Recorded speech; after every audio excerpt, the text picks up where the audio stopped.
Hi everyone. So if you've landed on this video, that means that you're one step closer to achieving financial nirvana. I'll tell you what. So basically, Money Monastery, we are trying our best to ensure that you become financial literate at the end of the day. So be it you are a doctor or a wrestler or a mathematician, you might be super good at your job. That doesn't make you very good at managing your finances or wealth for that matter. And at that point of time, we come into picture where we equip you with the right set of data points, information, and the trends that are there in the market, which can help you make better informed financial decisions. So here we are not there to just give you recommendations, buy this, sell this, or do that. But the whole objective of Money Monastery is to make sure that all those literate people out there become more financially literate as well.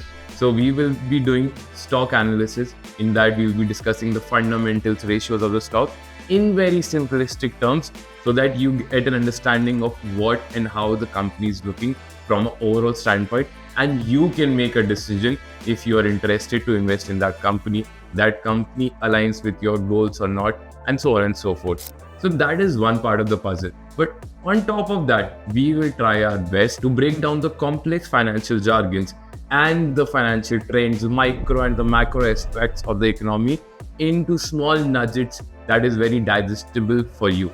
What we intend from that is that you are reading an article out there about a macroeconomic event or a geopolitical event happening, but what exactly is the repercussion of that event in your wealth or on your portfolio? So what we will be trying to do is break down the macro level or micro level trends into small nuggets for you to consume.